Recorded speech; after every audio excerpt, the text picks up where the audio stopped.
So welcome back to episode 3 of Pavs Pod. Phil, how you doing? I'm very well, mate. How are you? Yeah, I'm smashing, mate. I'm smashing. Good week so far. Busy week.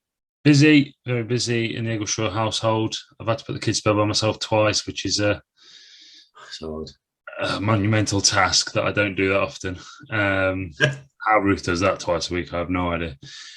well, she doesn't only do it twice a week. I imagine she has it more than twice a week. Does she have to do the other five as well? Well, yeah, but we share that responsibility. Oh, When you right. do it by yourself, it is better. Horrific. Yeah. But no, survived Friday, smooth sailing into the weekend. How about Yeah. you? Yeah, all right. Busy week. Busy social week for me. On Wednesday. You all over though, isn't it? I know. Some of the lads went to watch Bond on Wednesday. Had a few Chinzanos before, and I think a certain Jim Reeson made the title, the opening titles for Bond, and then fell asleep for about half of it. So he put a good shift in. LePlanc was catching flies as well at one point, but me, George, and Bean were happy. Went out for dinner last night with the team, busy at work team. So Chinzano's there, Chinzano's everywhere, mate. It's been a good week. What an athlete. What an athlete. Last week, how did you get on? That's a good question. We were at Oundle last week. In What was described by Daddy Egg or Christopher Eggleshaw Senior as the worst conditions he had ever seen for a match of rugby in the 50 years that he'd been involved in the sport. That's quite incredible because it really was. And it's 55 years, really. He cuts to 5 years off, does he? It was just hideous. Oundle are a good, strong team. It's a tiny little club. To get themselves where they are is absolutely phenomenal. Like us, it's mostly local lads that have come through. They're a good group. Conditions probably suited us a little more. Right. Just sparingly. Not that we made particularly good use of that in the first half. It was just a tough game. It was never going to be pretty. I think we went in 8-all when we were going against the wind up the hill, which made probably the difference. But then we gave them 10 points straight away in the second half to be 18-8 down. And then from there, we kind of kicked on a little bit. They got a really quite unfortunate yellow card where we scored 12 or 14 points in that period, and that kind of set us up to win the game. We probably should have scored more, even in those conditions. We didn't play the territory as well as we should have. But to come out of that game down at Oundle, which is like playing on a postage stamp with a W, was quite good for the team, and the lads kind of deserved it, to be honest. Yeah. When it's conditions like that, do you have to almost, because obviously our game plan is quite exciting when it's played properly, but in them conditions, do you just have to sack the game plan off and just work what's there? Yeah, well, it was a strange one. So we were kind of thinking about doing that anyway because of the pitch diameters at Oundle. We were going to revert to sort of last year's game, 2 years ago's game plan, and then it was difficult to catch the ball, which is never good. Johnny's passing was probably the best it's been all season, to be fair, in those conditions. So it was. They had these balls as well. They had these like balls which were they were horrendous. George couldn't kick them. You couldn't really pass them. There was knock-ons everywhere for both teams. So those conditions just meant we went really tight. We went really tight, punched up. We've got some good ball carriers in the forwards. And once we'd suck them in enough, we'd just ping it wide and have a go. We did really well in the second half. Deserved the win probably off that period that we had in the second half. So, we did change the game plan significantly. But by the sounds of it, Saturday's meant to be wonderful. So we'll revert back to a more expansive, enjoyable to play and good to watch version of rugby, hopefully. Yeah, definitely. Before we speak to one of the lads who played on Saturday, I know we spoke about him coming back last week. Ollie Collingham, he scored. Did he have a good all-round Ollie Collingham game as per? The way you described it as an Ollie Collingham game, yeah, he had a very good Ollie Collingham game. He is just a workhorse. He will, well, he probably won't, but he should be the first one to put his hand up and say he is not the most skillful, or, you know, he's not going to dance his way through a line. He will just run at a brick wall, and the brick wall normally comes off second best. Like, he's phenomenal. His try, you know, great support play. I think Johnny went, well, I'm not even going to say Johnny went through the line. Johnny got behind the defender and offloaded it to Lockie. Lockie trundled on for 5 yards and tipped it onto Ollie, who went under the sticks. Eventually, I thought he was going to get caught from 10 metres out. Was it a slow one? He got there, and that's all that matters. Yeah, it was good to have Ollie back. You know, it's just another ball carrier, another man to do some serious work. And that's kind of how our forwards are set up now, that we're all putting our hand up to do stuff. Yeah, that's just what it's got to be. What it's got to be. So that's good. It's good to have him back then. That's mint. Shall we talk to another forward in Josh Hall, who strikingly wasn't the most intelligent bloke to talk to when we spoke about the game. Worth a listen, though, because we recorded it, so we might as well.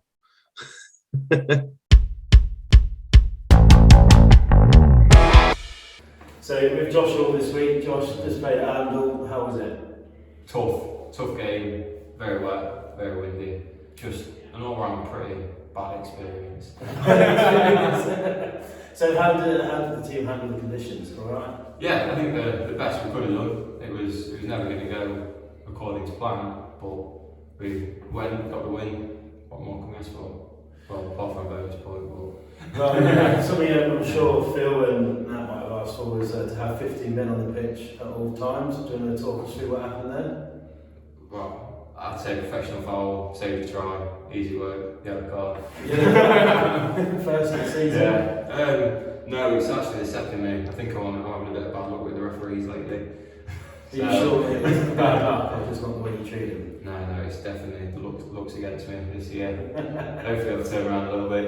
Yeah. So, in terms of team performances, did anyone stand out for you on the pitch this week? I think it was me. Was it? Yeah, definitely me. Yeah, standing out in what sense? I was just better than everyone. Well, I had Lockie had a good game. Yeah, Lockie was really good actually. Yeah, put some massive hits in, scrum up like he always does. Yeah, no, Lockie had a good game. Did he get man of the match for that night yesterday? I wasn't there, mate. You were. I thought you had some inside info from somewhere. No, I research. But no, Lockie was good. Yeah, good. Good to have Ollie Collingham back as well. Yeah, scored? Yeah, he did. Yeah. So did Joe actually. Both Collingham's on the sheet. That's all right, isn't it? So next week, Syston. Yeah. What are you thinking? We've got to go there for a win. So we've got to target that for a win. I don't really know much about it, to be honest. So that's where we go. The rugby team that you've got. Yeah, that's it. Week by week. Yeah. We play our game. Fuck who we're playing. Yeah, thanks for your massive rugby intelligence there. Yeah, no problem. Good That's luck anything yourselves. else. Come on, chat.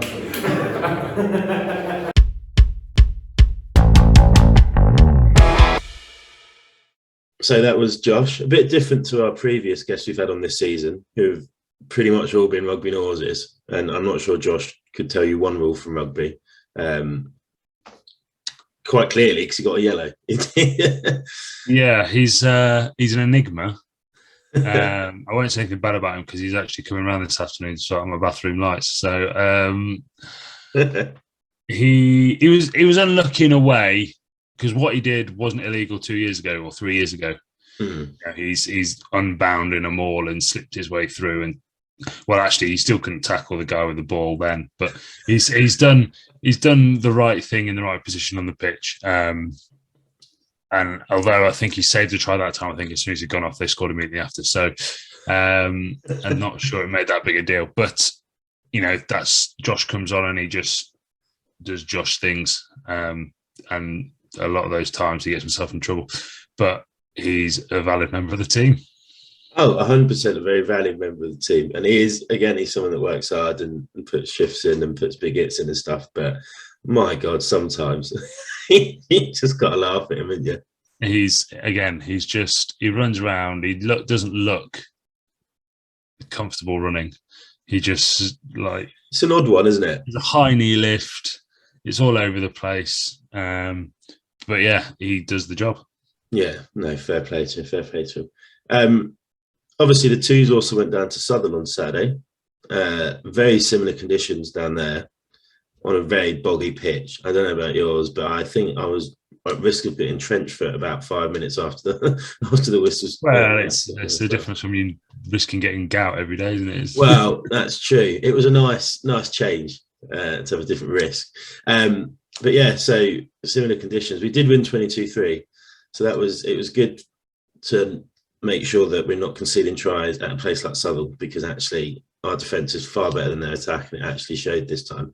So I think over the last few weeks we've been we've very much so let people into the game, whereas we didn't let them into the game on Saturday, which was good. But I do have a bone to pick with you and a bone to pick with Southwell. There was no pizza. Yeah. Now, I look, I've not had pizza from there either, but all I've heard from certain Southerlerians is the pizza is the best part of. Well, I'm not going to say it's the best part of the last bit off, but it's a very good part of the experience of the rugby club. And for you not to be served pizza, that is not good. No, I mean there was a few cheese boards out because they'd had a lunch on, but I couldn't get close enough to the Stilton for me to grab it. But there were fries and some sausage casserole thing. But I was looking forward to a nice stone baked goat's cheese pizza, if I'm honest. Goat's cheese. Oh, I do like goat's cheese. And it would not have been mine. Shouldn't eat that. That's minging. But yeah, no, it was a good game. Some of the lads played well. Christian Murphy obviously played well, butchered quite a lot of tries. I think, as Flanners goes on to tell us in a minute. But yeah, lads like Arv Kendrick actually went front row as well. So that was a new position for him.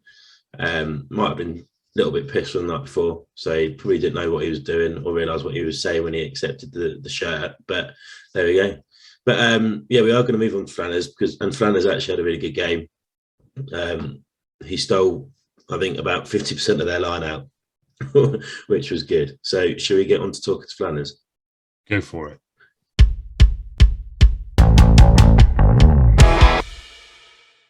So with Flanners, played for the twos against Southwell on Saturday. What's the score? 22-3. 22-3. To us.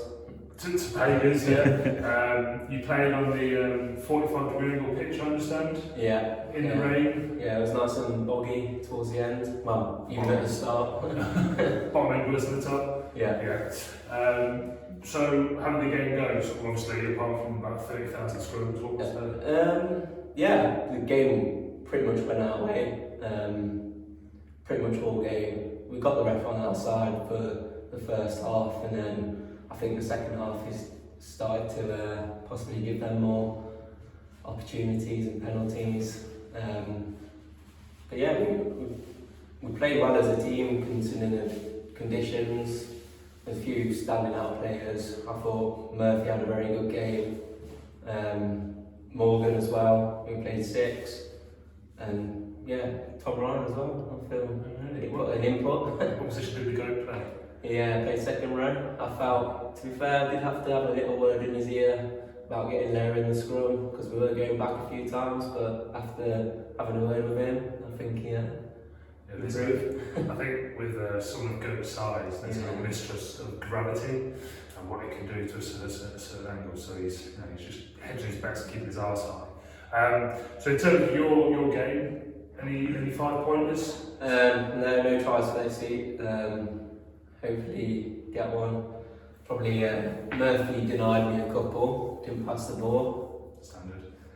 Running the support line, shouting for it, but no, he decided to go for himself. But yeah, I felt my line out was pretty good. Stole quite a few. Sussed out their calls eventually. After a couple. What were the calls? Basically, we were just going front all the time. Literally. Marching through the weather. Yeah. And after the match, Southwell for those that don't know, now has a pub almost at their clubhouse that do pizzas. Was there pizza on offer? There was no pizza on offer. Well, that's absolutely horseshit. So what was the food afterwards? I think it was chips and some sausage stew or whatever it was, and wasn't to my appetite, so just had the chips. Nice.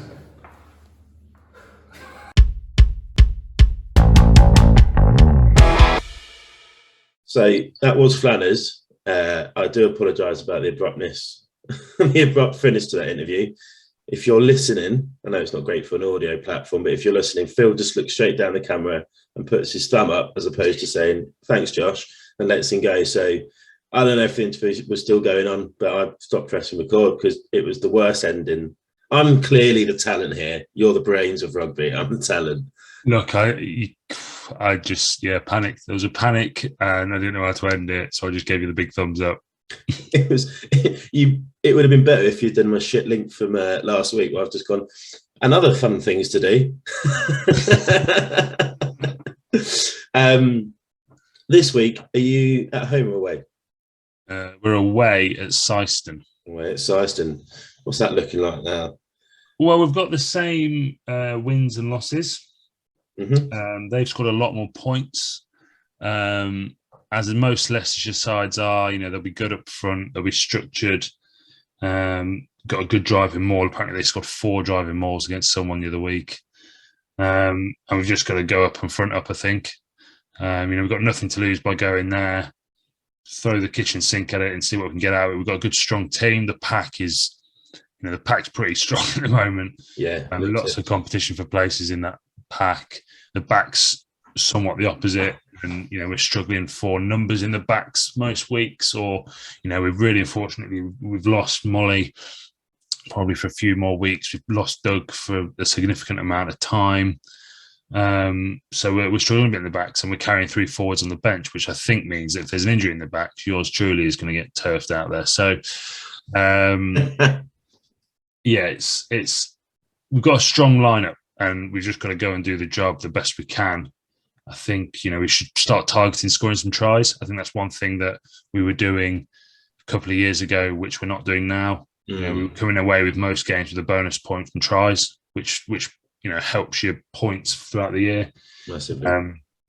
But they're 2 or 3 points ahead of us at the moment. We've got the same amount of wins and losses. And they're a good, strong team. So, we just got to go out there and do what we do best.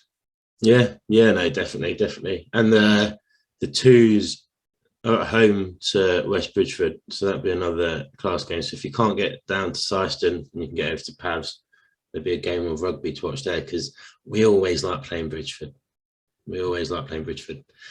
No more is said on that. Going back to fun things to do, what's coming up at the club, Phil? So on the 30th, Saturday the 30th, Hannah Egg is running a Halloween party for the Kiddywinkles. 2 hours of pure bedlam. So get your kids up to that. So is Hannah just filling them with sugar and then sending them back to the parents? Essentially, yes. Suck it up. It's 2 hours. You don't have to look after your own kids. So if you want tickets for that, I think you need to speak to the social committee. So either my mum, so Joy Eggleshaw, or Hannah Eggleshaw, or Di Turner. I think we'll probably know where you can get tickets from. So if you're up at the club on a Sunday, just come find an Eggleshaw and they'll sort you out with some tickets. If you're up on a Saturday, just come and find an Eggleshaw and they'll sort you out with some tickets. Yeah. And then, you know more about this than me, and this says a lot about you as a person. The Beer Festival. Yes. So the Beer Festival on the 5th to the 6th and the 7th of November. It's taken shape now. We've got some good beers. We have a team from, they all used to play for Ilkeston, the Marauders. They're coming. They sent me their logo today for some social media purposes. And there's a bit of Latin writing on the emblem. I said, what does that translate to? And it translates to slow-moving objects. So that's the type of team. They're there for the beer. I'm there for the beer. but it'd be a good day. The kickoff's going to be 7:30 up at the club, so that'd be good. Hopefully we'll have some show from some special guests who we haven't seen play for a few years. It's that type of feel, that type of game. It'd just be good fun. I imagine chasing the sun a bit with beers and an event for all the family, but be sensible and don't bring the little ones. And the Marauders then? The Marauders are just sort of a travelling, touring, drinking team, are they? Yeah, so when I put feelers out there on a few of the Facebook groups saying, we've got a beer festival, does anyone want to come and play a friendly Friday nights under the lights to open it all up? It took him about 5 minutes to message me to say, we're a drinking side, and the lads are excited at the idea. So they all, he said a majority of them used to play for Ilkeston, and now they just travel, I imagine mainly the Midlands, but the UK in some aspects, just to go and get drunk and play a game of rugby, which, I tell you what, it's a great way of doing it. What life. I know. Well, I think we should sack off. When you get a little bit older, Phil, sack off, and then you can start a similar for us, so we can just travel, no leagues, just travel anywhere we want to go. Go red car. What, really? Yeah, Ruth will love that. Oh, yeah, no, I've given up rugby and now I'll just be away once a month getting absolutely trolleyed. That'll go down well. So the beer festival obviously lasts the weekend. Should the beer last for the weekend? Saturday, the first team are at home against Sheffield. Yeah, and the beer festival obviously still be chugging away then. Chug, chug, chug. Chug, chug, chug. So and the twos are at home that day against Newark. So chug, chug, nice chug. local rivalry, chug, chug, chugging. Yeah, we should probably let Sheffield know that there's some beer festival going on. Yeah. Mark that one in the calendar to tell Ruth that she's probably putting the kids to bed by herself. And then, from there on in, it's Sunday sessions as well. So get the kids up on Sunday. Dads, bring your kids up. I know. What a great excuse. I'll look after the kids today. Let them run around a massive field. Yeah, let's go outside. They need some fresh air. Yeah. Chug, chug. Do you want to know what beers we're on? Yeah. We've got beers from Full Mash, Magpie, Flipside, Nottingham Brewery, and Shipstone. So actually, we've got some decent breweries coming from good local breweries. You know when you said Full Mash earlier? Yeah. I thought you said Full Match, and I was like, oh, that's nice. That's a good one. That's a good one, actually. Mash. Yeah. I went. My friend who works at the Crown in Beeston has a beer coming on called Absolute Flanker, which I know isn't my position, but it's just a fat bald guy on the beer clip, and she sent me a picture of it again. Didn't know you were a model for beer now, which wasn't very nice. You just are a model for beer, mate. You are definitely a model for beer. Yeah, the effects. Yeah. You're probably at about a John Smith's level right now. Tenants, super. Have we got any more parish notes? I don't think we do we? I don't think we do, no. Subs. Oh, subs, pay them. Pay your bloody subs. Play it, please, because my ear gets chewed off. Yeah, mine does. All of us get our ears chewed off. I pay mine. Pay your bloody subs. I know. It's £10 a month, people. Yeah. Just pay it. Pay it. 10 less pints in Wetherspoons. I mean, No. that's what you're drinking. No. Ruddles is like 139 or something horrendous, isn't it? So Hatton just needs 5 less Ruddles a week, and Hatton can pay. Well, Hatton probably pays his subs because he's a good lad. But, His dad probably does. Yeah, that's true. True. Anyway, Phil, have you got any wise words? No. I asked this. It pointed out to me last week, actually. I asked a question, which I did previously fuck up. I asked a question, and then you finished on something quite interesting after saying you didn't have any wise words. Did I? I can't remember what it was. Yeah, I can't remember what it was. I'll listen back to it and I'll tag it at the end of this podcast. Yeah, I tell you what, just put that in every week. Every week, just your one interesting line. Yeah. Amazing. All right, then. But how are we finishing the podcast? Just a thumbs up? No, we got to do the wave, haven't we? Oh, you didn't close the interview with Flanners, so I thought you were not going to close the podcast out as well. But we could do that. I'm a podcaster, not an interviewer. Fair play. Bye. Bye.